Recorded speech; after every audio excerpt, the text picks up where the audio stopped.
Selamat pagi, kita berjumpa lagi dalam acara Chemistry Fest 3. Kali ini kita akan membahas mengenai polusi udara. Sekarang ini, banyak sekali kendaraan bermotor memadati jalan, baik itu kendaraan pribadi maupun kendaraan. Pemandangan seperti ini dapat dengan mudah ditemui di kota-kota besar seperti Yogyakarta. Kendaraan-kendaraan ini menghasilkan gas buang yang memperparah polusi udara. Kendaraan seperti ini ternyata juga sudah menjadi pemandangan sehari-hari di pinggiran kota. Misalnya mobil ini. Asap yang dihasilkan terlihat begitu hitam dan sangat mengganggu pernafasan. Asap ini diantaranya mengandung gas karbon monoksida dan logam timbal yang membahayakan kesehatan.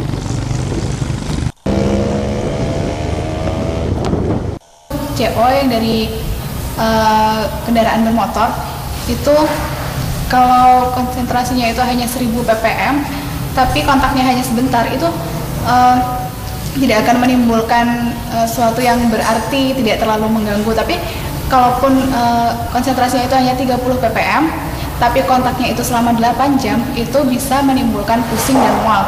Di dalam asap kendaraan bermotor itu kan ada timbal juga.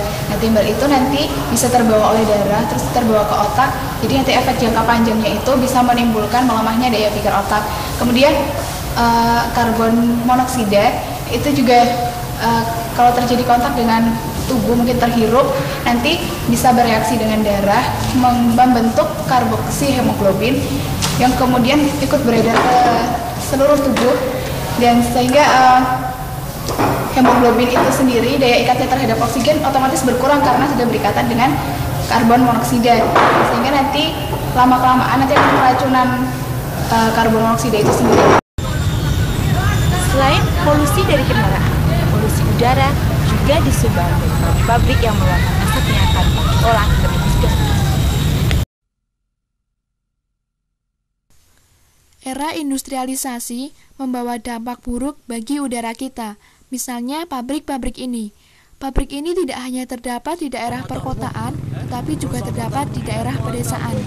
Pabrik tersebut telah melepaskan polutan dalam jumlah yang besar ke udara.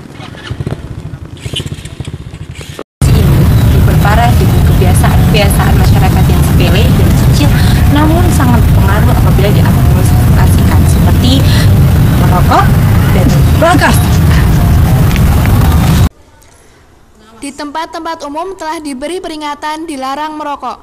Namun, meski telah diberi peringatan, kebiasaan merokok masyarakat nampaknya sulit untuk dihilangkan. Kebiasaan lain adalah membakar sampah. Sampah yang dibakar tersebut akan menghasilkan gas yang mencemari udara dalam skala kecil. Karena kebiasaan membakar sampah dilakukan oleh banyak orang, maka polutan yang dihasilkan juga akan berjumlah besar. Selain itu, kebakaran hutan baik yang disengaja ataupun bukan juga akan menghasilkan polutan udara dalam jumlah yang besar yang akan mencemari lingkungan serta membahayakan. Sebagai contoh, asap dari kebakaran hutan akan membahayakan pengendara kendaraan di jalan raya karena dapat mengurangi jarak pandang pengemudi. Tumpukan sampah ini juga menghasilkan gas metana yang merupakan polutan dalam pencemaran udara. Gas metana dalam jumlah besar dapat menyebabkan ledakan dan kebakaran. Selain itu, tumpukan sampah ini juga akan menimbulkan bau yang tidak sedap.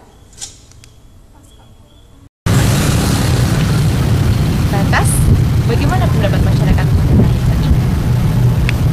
Udara sekarang tuh tercemar ya Mbak ya, panas juga kayak gitu. Apalagi tuh kendaraan udah segitu banyaknya, lihat aja Jakarta, Jogja apalagi banyak motor, banyak kendaraan.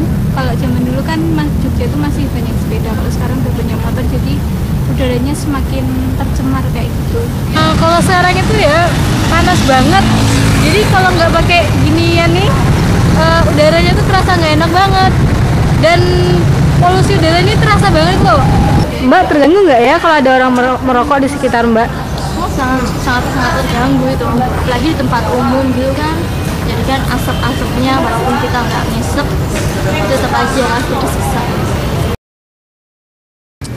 Solusinya penghijauan. Kalau saya punya solusi, mendingan pemerintah itu membuat kebijakan, yaitu di mana ada 1 hari yang bebas kendaraan. Jadi pada jam berapa di situ tuh jangan ada kendaraan yang berlalu lalang, sehingga meminimalisir polusi, tingkat polusi. Oh gitu. Yang ada di Jakarta kan udah diberlakukan Car Free Day gitu. Oh.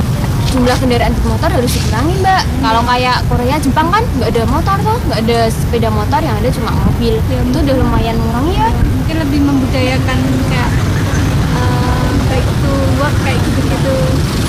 Back to nature, back to nature.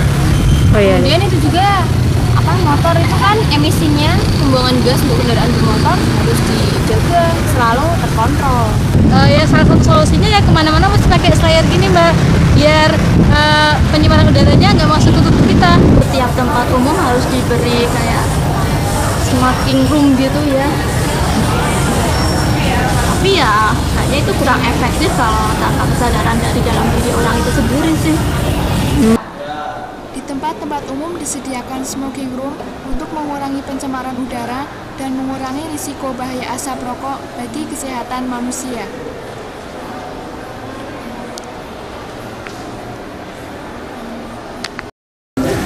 Solusinya itu ada banyak ya, mulai dari penghijauan, terus ada pembatasan umur kendaraan bermotor, terus ada uji emisi juga bisa diterapkan lebih tegas lagi ya.